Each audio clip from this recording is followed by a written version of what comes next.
Okay नमस्कार दोस्तों, स्वागत है आपका। आज है 24 जनवरी। चलिए अपना करंट अफेयर का सेशन स्टार्ट करते हैं। हाँ, मुझे याद है कल मैं वीडियो कंप्लीट नहीं कर पाया था।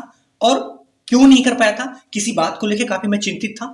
उसके बारे में आपसे आगे बात करता हूँ। पहले करंट अफेयर कंप्लीट करते हैं क्योंकि आज का क्वेश्चन काफी इंपॉर्टेंट क्वेश्चन है। ठीक है, देखते हैं। पहला क्वेश्चन हमने रिपोर्ट से लिया हुआ है। देखते हैं कौन सा रिपोर्ट जारी हुआ और उस रिपोर्ट के आधार पर क्या क्या क्वेश्चन बनेगा। देखो, अभी हाल ही में एक रिपोर्ट जारी हुआ। कौन सा रिपोर्ट? फोर्ब्स का रिपोर्ट। फोर्ब्स की रिपोर्ट के अनुसार दो चीज पता चला। एक ये पता चला कि दुनिया की सबसे मजबूत करेंसी कौन है और दुनिया में सबसे अधिक स्वर्ण भंडार, सोने का भंडार कहां पे है। तो अब देखो, इस दोनों रिपोर्ट को एनालिसिस करेंगे। उसके बाद इनमें भारत का कौन सा स्थान है वो हमारे लिए इंपॉर्टेंट होगा। ठीक है, तो दुनिया की सबसे मजबूत करेंसी कौन है? वो है कुवैती दिनार। कहाँ का? कुवैत देश का। रिपोर्ट किसका है वो तो बताया मैंने, फोर्ब्स का रिपोर्ट है। पहले नंबर पे इसका है, दूसरे नंबर पे बहरीनी दिनार, तीसरे नंबर पे ओमानी दिनार। ठीक है, ये देखो, ये सभी क्यों है? ये सभी तेल उत्पादक देश हैं। अब बात करते हैं, हमारे मन में आना चाहिए कि भारत का कौन सा स्थान है। उसके बाद डॉलर का कौन सा स्थान है, क्योंकि हम लोग डॉलर का बहुत ज्यादा स्थान सुनते हैं। तो डॉलर का 10वें स्थान पे है। और कुवैती दिनार में अगर भारत के रुपए में बात करें, एक दिनार और कितना रुपए होता है? 270 रुपए। अगर एक डॉलर बराबर लगभग 84-85 रुपए। ये थोड़ा डिफरेंस होता रहता है, हमेशा 2-3 कुछ रुपए चढ़ता और उतरता रहता है। अगर एक पाउंड की बात करें, 105 रुपए। पाउंड किसकी मुद्रा है? ये है ब्रिटिश। कहाँ? ब्रिटेन का। डॉलर अमेरिका का। अब बात करते हैं कि किसी भी देश का जो करेंसी मजबूत होता है किस आधार पर होता है, मजबूत कैसे होता है। देखो, दो चीजें। एक तो मुद्रा की मांग बढ़ जाए। अगर किसी भी देश की मुद्रा की मांग बहुत ज्यादा है तो उसकी मजबूती होगा। अब मुद्रा की मांग इन देश का क्यों ज्यादा है? क्योंकि ये तेल उत्पादक, उत्पादक और निर्यातक देश है। उत्पाद कर प्रोडक्शन करते हैं, साथ में दूसरों को बेचते भी है। तो जाहिर सी बात है उनकी मुद्रा का ज्यादा मांग होगा। समझ गए? अब दूसरा रिपोर्ट क्या है? दूसरा रिपोर्ट के आधार पर यह पता चला कि दुनिया में सबसे अधिक स्वर्ण भंडार किसके पास है? सोने का भंडार। अब देखो, दुनिया में सबसे अधिक सोने का भंडार किसके पास है और सोने के भंडार से क्या फायदा होगा इसको देखेंगे। तो सब पहले नंबर पे क्या है? USA, United state of America. दूसरे पे जर्मनी, तीसरे पे इटली। भारत का कौन सा स्थान है? भारत का स्थान है 9वां। अब बात करते हैं स्वर्ण भंडार क्या होता है, मतलब इससे क्या लाभ होगा। देखो, स्वर्ण भंडार का मतलब किसी देश के पास सोने की मात्रा, कितने सोने की क्वांटिटी कितना है। अब बात करते हैं किसी देश की जो आर्थिक स्थिरता एवं समृद्धि होता है ना, वो सोने के विकास, सोने की मात्रा पे डिपेंड करता है। क्योंकि किसी देश का जो स्वर्ण रिजर्व होता है, गोल्ड रिजर्व होता है, उसी आधार पर जो बैंक होता है वो पैसा जारी करता है। समझ गए? रुपए जो नोट होता है उसको जारी किया जाता है। ठीक है, चलते हैं अपने नेक्स्ट टॉपिक पे। नेक्स्ट टॉपिक काफी इंपॉर्टेंट है। ये है सामाजिक और आर्थिक से, क्योंकि ऐसा करने वाला दूसरा राज्य है। इसको देखेंगे क्या क्वेश्चन है। बिहार के बाद जातिगत जनगणना शुरू करने वाला दूसरा राज्य कौन है? वो कौन सा दूसरा राज्य है? जातिगत जनगणना क्या होता है, इसे क्यों कराया जाता है, इसका उद्देश्य क्या है, आप ध्यान से समझिएगा तो समझ में आ जाएगा। ठीक है, तो कौन सा राज्य है जो जातिगत जनगणना शुरू कर दिया? वो है आंध्र प्रदेश।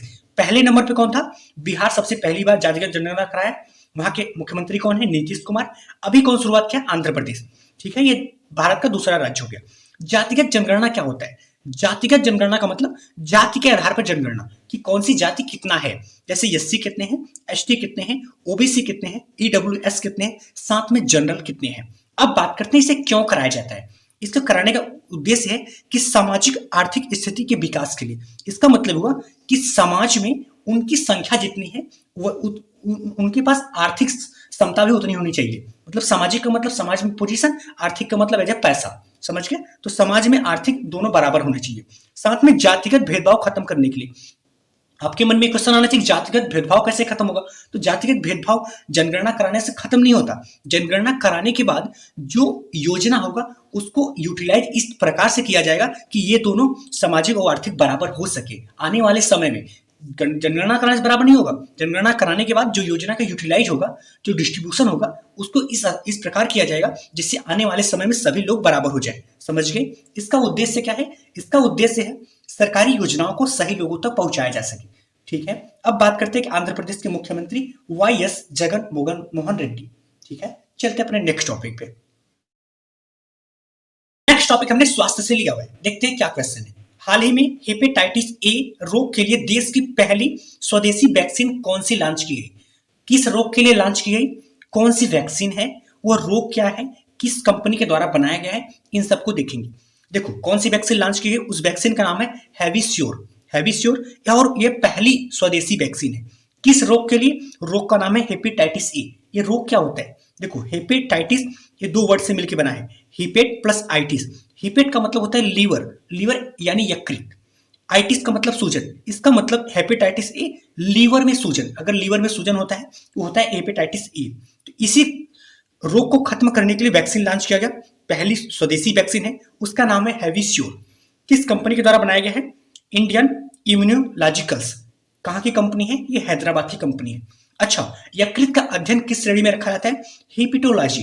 ठीक है, चलते हैं अपने नेक्स्ट टॉपिक पे। नेक्स्ट टॉपिक हमने अंतरराष्ट्रीय से लिया हुआ है, देखते हैं क्या क्वेश्चन है और कितने आयाम पर आयोग क्वेश्चन करेगा, उन सबको देखेंगे।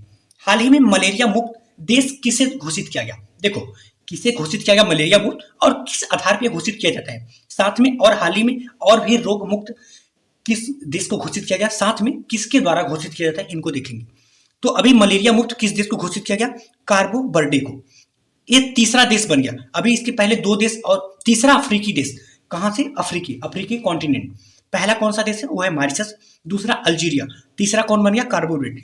किसके द्वारा किसी को किसी रोग के मुक्त घोषित किया जाता है? वो है WHO द्वारा, वर्ल्ड हेल्थ ऑर्गेनाइजेशन, विश्व स्वास्थ्य संगठन। अब बात करते हैं किस आधार पे मलेरिया मुक्त। क्या मलेरिया वहां पे होगा ही नहीं? ऐसा नहीं है।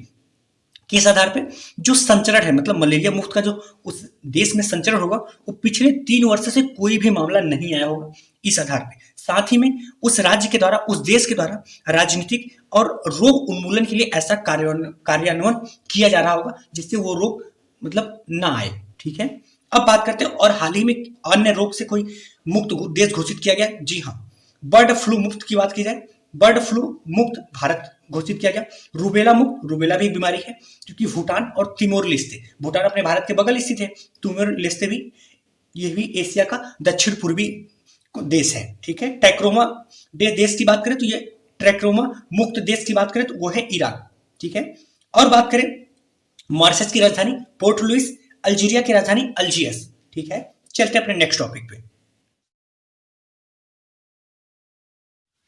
नेक्स्ट टॉपिक हमने महोत्सव से लिया, देखते हैं क्या क्वेश्चन है और कितने आयाम पर क्वेश्चन बनेगा। हाल ही में पक्की पागा हार्नबिल महोत्सव कहां पे आयोजित किया गया? कहां पे आयोजित किया गया? अरुणाचल प्रदेश। देखो, जब पक्की पागा हार्नबिल महोत्सव बात की जाए अरुणाचल प्रदेश, और केवल हार्नबिल महोत्सव की बात की जाए तो नागालैंड। ठीक है, अब अरुणाचल प्रदेश का ये क्या है? तो यह हार्नबिल पक्षी के सम्मान में मनाया जाने वाला महोत्सव है। यह अरुणाचल प्रदेश की राज्य पक्षी है। जो हार्नबिल है ना, ये पक्षी का नाम है, ये अरुणाचल प्रदेश की राज्य पक्षी है और इसे राज्य उत्सव भी घोषित किया गया। कब? 2019 में। किसके द्वारा? तो अरुणाचल प्रदेश के मुख्यमंत्री पेमा खांडू के द्वारा। ठीक है, अरुणाचल प्रदेश की राजधानी की बात करें तो ईटानगर। अच्छा, हाल ही में और भी महोत्सव मनाए गए, जैसे ममानी फूड फेस्टिवल की बात करें तो जम्मू कश्मीर में, और स्थापना दिवस, त्रिपुरा का स्थापना दिवस, क्योंकि 21 जनवरी 1972 को इसकी स्थापना किया गया था। और कोक बरोक भाषा दिवस, ये भी त्रिपुरा का मूल भाषा है, इसको भी त्रिपुरा में ही बनाया गया। ठीक है, चलते अपने नेक्स्ट टॉपिक पे। नेक्स्ट क्वेश्चन हमने पुरस्कार से लिया हुआ है, देखते हैं क्या क्या क्वेश्चन है और कितने आयाम पर क्वेश्चन बनेगा। हाल ही में वर्ष का सर्वश्रेष्ठ हवाई अड्डा पुरस्कार किसे मिला? देखो, ये जो सर्वश्रेष्ठ हवाई अड्डा है ये देश स्तर का है, ऐसे विश्व स्तर का किसे मिला इसको भी देखेंगे। तो देश स्तर का सर्वश्रेष्ठ हवाई अड्डा पुरस्कार किसे मिला? 2 एयरपोर्ट को मिला। एक तो दिल्ली एयरपोर्ट, जिसको इंदिरा गांधी भी एयरपोर्ट कहा जाता है, बेंगलुरु एयरपोर्ट, जिसको कैंपगोड़ा एयरपोर्ट कहा जाता है। समझ गए, 2 एयरपोर्ट को मिला पहले स्थान पे। अब बात करते हैं कि ये क्या है पुरस्कार। तो यह पुरस्कार वर्ष भर में ग्राहक सेवा, मतलब कस्टमर सर्विस, सुविधा, नवाचार और स्टेबिलिटी के आधार पर दिया जाता है कि कौन सा एयरपोर्ट का इन सभी आयाम पर परफॉर्मेंस काफी अच्छा है। किसके द्वारा दिया जाता है? तो विंग्स इंडिया अवार्ड, ये भारत सरकार के द्वारा दिया जाता है, जो कि ये द्विवार्षिक पुरस्कार है, जो कि वर्तमान में अगर नागरिक उड्डयन मंत्री की बात करें कौन है, वो है ज्योतिराज सिंधिया।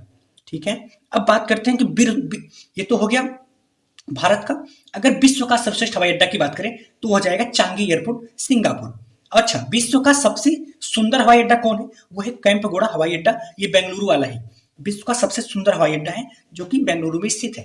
ओके दोस्तों, हाँ, मैं बात कर रहा था कि कल वीडियो क्यों नहीं अपलोड कर पाया। देखो, आपको स्टार्टिंग से बताता हूँ क्या होता है कि मैं करंट अफेयर इस तरीके से कराने का प्रयास करता हूँ कि जो मतलब कम समय में भी हो पाए और ज्यादा अच्छे से हो पाए।